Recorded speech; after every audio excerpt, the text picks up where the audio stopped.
ಈಗಾಗಲೇ ನಾವು ವಕ್ಫ್ ಹೋರಾಟವನ್ನು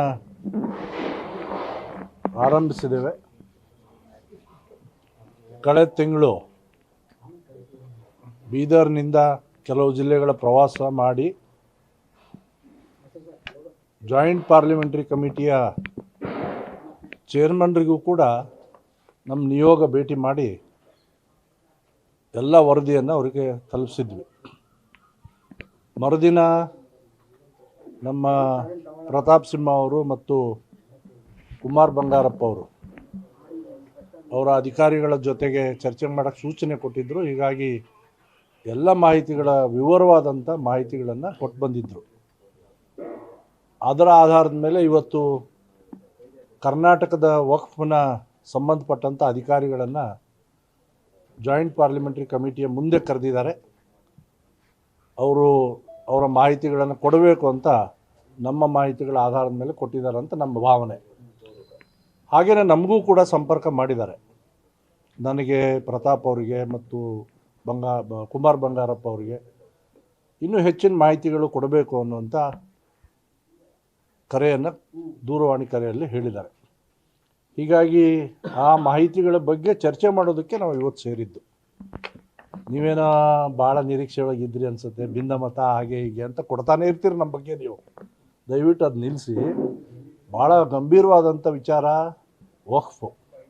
ಅದಕ್ಕೆ ಸಂಬಂಧಪಟ್ಟ ಹಾಗೆ ಜಾಯಿಂಟ್ ಪಾರ್ಲಿಮೆಂಟರಿ ಕಮಿಟಿಯವರು ಏನು ಮಾಹಿತಿಗಳನ್ನು ನಮಗೆ ಕೇಳಿದ್ದಾರೆ, ಅದರೆಲ್ಲ ಮಾಹಿತಿಗಳನ್ನು ಸಂಗ್ರಹ ಮಾಡಿ ಜನವರಿ ಮೊದಲೇ ವಾರದಲ್ಲಿ ಕೆಲವೊಂದಿಷ್ಟು ಜನ ನಮ್ಮ ಮುಖಂಡರು ಹೋಗಿ ಅದನ್ನು ಕೊಡುವಂಥ ಕೆಲಸವನ್ನು ಮಾಡ್ತೇವೆ. ಅದರದ್ದೇ ವಿವರವಾದಂಥ ಚರ್ಚೆಯನ್ನು ಇವತ್ತಿನ ಸಭೆಯಲ್ಲಿ ಚರ್ಚೆ ಮಾಡಿದ್ದೇವೆ. ಹಾಗೆಯೇ ಕೆಲವು ಜಿಲ್ಲೆಗಳಿಂದ ಕಂಪ್ಲೇಂಟ್ಸ್ ಇನ್ನೂ ಬರ್ತಾ ಇದೆ. ನಮಗೆ ನಿರೀಕ್ಷೆ ಇತ್ತು ಸದನದೊಳಗೆ ಸರ್ಕಾರ ಸಮರ್ಪಕವಾಗಿ ಇದನ್ನು ಉತ್ತರ ಕೊಡುತ್ತೆ ಅಂತ ನಾವು ಭಾವಿಸಿದ್ವಿ. ಆದರೆ ಆ ಉತ್ತರದಿಂದ ನಮ್ಮೆಲ್ಲರಿಗೂ ನಿರಾಶೆ ಆಗಿದೆ. ವಿಶೇಷವಾಗಿ ಯತ್ನಾಳ್ ಅವರು ಸದನದೊಳಗೆ ವಿಷಯವನ್ನು ಸಂಪೂರ್ಣ ವಿವರಗಳೊಂದಿಗೆ ಪ್ರಸ್ತಾಪ ಮಾಡಿದರು. ಆದರೂ ಕೂಡ ನಮ್ಮ ನಿರೀಕ್ಷೆ ಹುಸಿ ಮಾಡಿತ್ತು ಸರ್ಕಾರ.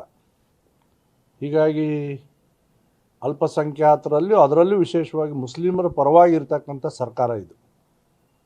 ಹಿಂದೂಗಳನ್ನು ರಕ್ಷಣೆ ಮಾಡೋದು, ಮಂದಿರಗಳ ರಕ್ಷಣೆ ಮಾಡೋದು, ಸರ್ಕಾರಿ ಜಮೀನುಗಳನ್ನು ರಕ್ಷಣೆ ಮಾಡೋದು, ಇದರಲ್ಲಿ ಎರಡು ಭಾಗ ಇದೆ. ಯಾವುದು ವಕ್ಫಿನ ಆಸ್ತಿ ಅಂತ ಹೇಳಿದ್ದಾರೆ, ಅದರ ದುರುಪಯೋಗ ಆಗಿರುವಂಥದ್ದು ಕುಮಾರ್ ಬಂಗಾರಪ್ಪನವರು ಅದನ್ನು ಪದೇ ಪದೇ ಹೇಳ್ತಾನೆ ಇದ್ದಾರೆ.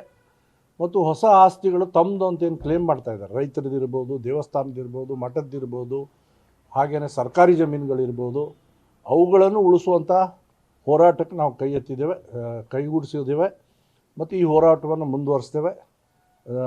ಜನವರಿನಲ್ಲಿ ಕೆಲವು ಜಿಲ್ಲೆಗಳಿಗೆ ಪ್ರವಾಸವನ್ನು ನಮ್ಮ ಟೀಮ್ ಯತ್ನಾಳ್ ಅವ್ರ ನೇತೃತ್ವದಲ್ಲಿ, ಈ ರಮೇಶ್ ಜಾರಕಿಹೊಳಿ ಅವ್ರ ನೇತೃತ್ವದಲ್ಲಿ ನಾವು ಈ ಕೆಲಸವನ್ನು ಮುಂದುವರಿಸ್ತೇವೆ. ದಿನಾಂಕ ನಿಗದಿ ಇನ್ನೂ ಇಲ್ಲ.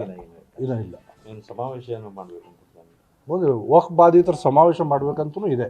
ಬೆಳಗಾಮಲ್ಲಿ ಇದ್ರ ಬಗ್ಗೆ ಘೋಷಣೆಯನ್ನು ನಾವೆಲ್ಲರೂ ಸೇರಿ ಮಾಡಿದ್ವಿ. ಅದೆಲ್ಲ ಮಾಹಿತಿಗಳನ್ನು ಯಾರ್ಯಾರಿಗೆ ಈ ಸಮಸ್ಯೆ ಆಗಿದೆ ಅಂಥವ್ರನ್ನೆಲ್ಲ ಆ ಜಿಲ್ಲಾ ಮಟ್ಟದಲ್ಲಿ ಆ ಮಾಹಿತಿಗಳನ್ನು ಸಂಗ್ರಹ ಮಾಡಿ ಎಲ್ಲ ಕೆಲವು ಭಾಳ ಜಿಲ್ಲೆಗಳಿಂದ ಇನ್ನೂ ನಮಗೆ ಬನ್ನಿ ಅಂತ ಕರೀತಾ ಇದ್ದಾರೆ. ಅವುಗಳನ್ನು ನೋಡಿ ಬೆಳಗಾಮನ್ನು ದಾವಣಗೆರೆ ಸಮಾವೇಶದ ಬಗ್ಗೆ ತೀರ್ಮಾನವನ್ನು ಮಾಡ್ತೀವಿ. ಬಿಜೆಪಿ ಒಗ್ಗಟ್ಟಾಗಿದೆ ಸಿಟಿ ರವಿ ವಿಚಾರದಲ್ಲಿ. ಎಲ್ಲ ಒಂದು ಕಡೆ ಎರಡನೇ ಹಂತದ ಪ್ರವಾಸ ಕೈಬಿಟ್ಟು ಪಕ್ಷದ ವೇದಿಕೆಯಲ್ಲೇ ಸಿಟಿ ರವಿ ಅವರು ವಿಚಾರನೂ ಸೇರಿದಂತೆ ಹೋರಾಟ ಮಾಡ್ತಾರೆ ಅನ್ನುವಂಥ ಚರ್ಚೆ ಆಗ್ತಾ ಇತ್ತು. ಇಷ್ಟಾದರೂ ಕೂಡ ಸರ್ ಈಗ ಪ್ರತ್ಯೇಕ ಸಭೆ ಮಾಡ್ತಾ ಇದ್ದೀರಾ ಸರ್? ನೀವು ಮತ್ತೆ ನಿಮಗೆ ಹೇಳ್ತೀನಿ, ನಾವು ಮಾಡ್ತಾ ಇರೋದು ಭಿನ್ನಮತ ಅಲ್ಲ. ಭಿನ್ನಮತ ನೀವು ಹೇಳ್ತಾ ಇರೋದು ಒಂದು ನಿಮಿಷ ವಾದ ಮಾಡಬೇಡಿ, ನನ್ನ ಉತ್ತರ ಕೇಳಿ. ವಾದ ಮಾಡಬೇಡಿ, ಉತ್ತರ ಕೇಳಿ. ಪ್ರತ್ಯೇಕ ಅಂದ್ರೆ ಅರ್ಥನೇ ಅದು. ನಾವು ಹೇಳ್ತಾ ಇರೋದು ಅಲ್ಲ, ಅವ್ರಿಗೆ ಹೇಳ್ಬೇಕಾಗಲ್ಲ. ಅಲ್ಲ, ನಾವು ಹೇಳ್ತಾ ಇರೋ ಉದ್ದೇಶನೇ ಅದು. ನಮ್ಮ ಉದ್ದೇಶ ವಕ್ಫ್ ಬಗ್ಗೆ ಮಾಡ್ತಾ ಇದ್ದೀವಿ. ಜನಸಾಮಾನ್ಯರ ಸಮಸ್ಯೆ ಇದು. ಹೀಗಾಗಿ ನಮ್ಮ BJP ಮುಖಂಡರು ನಾವೆಲ್ಲ ಅದನ್ನು ತೆಗೆದುಕೊಂಡು ಹೋಗ್ತಾ ಇದ್ದೀವಿ. ಇನ್ನು ಯಾರ್ಯಾರು ನಮ್ಮ ಜೊತೆಗೆ ಜಾಯ್ನ್ ಆಗ್ತಾರೋ ಆಗಲಿ, ನಮಗೇನು ಅಭ್ಯಂತರ ಇಲ್ಲ. ಮತ್ತು ಅವರೇ ಇಂಡಿಪೆಂಡೆಂಟ್ ಮಾಡಲಿ, ಅದನ್ನು ಹೇಳಿದ್ದೀವಿ ನಾವು.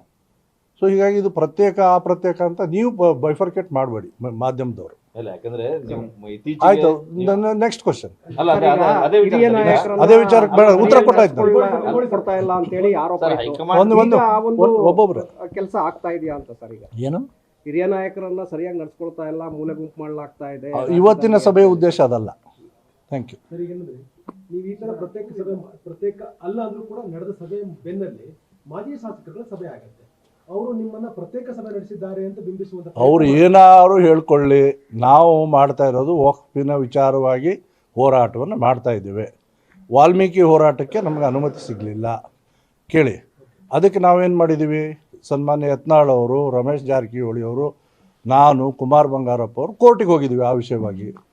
ನಮ್ಮ ಹೋರಾಟ ನಮ್ಗೆ ಜನಪರವಾಗಿರ್ತಕ್ಕಂಥ ಹೋರಾಟಗಳು ನಮ್ಮ ಲೆವೆಲಲ್ಲಿ ಎಲ್ಲಿ ಎಷ್ಟು ಸಾಧ್ಯನೋ ಜನಪರವಾದಂತಹ ಕೈಗಳು ಹೋರಾಟಗಳನ್ನು ಮಾಡೋದಕ್ಕೆ, ಜನಪರ ಚಟುವಟಿಕೆ ಮಾಡೋದಕ್ಕೆ ನಮ್ಗೇನು ಸಾಧ್ಯನೋ ಅದನ್ನು ಮಾಡ್ತಾ ಇದ್ದೀವಿ. ಈಗ ಅಧಿವೇಶನದಲ್ಲಿ ಕೊಟ್ಟ ಉತ್ತರ ತೃಪ್ತಿಕರಾಗಿಲ್ಲ ಅಂತ ಭಾವನೆ ವ್ಯಕ್ತಪಡಿಸಿದೆ. ಸದನದೊಳಗೆ ನಡೆಸಿದ ಹೋರಾಟವೂ ಕೂಡ ತೃಪ್ತಿ ಅಂತ ಅನ್ಕೋಬೇಕು ವಿಚಾರ ನಿಮಗೆ? No comments. ಸರಿ, ಹೈಕಮಾಂಡ್ ಭೇಟಿಗೂ ಮುನ್ನ ಬಿಜೆಪಿ ಒಳಗಿನ ಅಸಮಾಧಾನದ ಬಗ್ಗೆ ನಿಮ್ಮಲ್ಲಿ ಕೆಲವರೆಲ್ಲ ಮಾತಾಡ್ತಾ ಇದ್ರು. ಆ ನಂತರದಲ್ಲಿ ಇವತ್ತಿನ ವಿಚಾರ ಅದಲ್ಲ. ಅಲ್ಲ, ಥ್ಯಾಂಕ್ ಯು, ಆ ನಂತರದಲ್ಲಿ thank you, thank you, thank you, thank you. ಇವತ್ತಿನ ವಿಚಾರ ಅಲ್ಲ.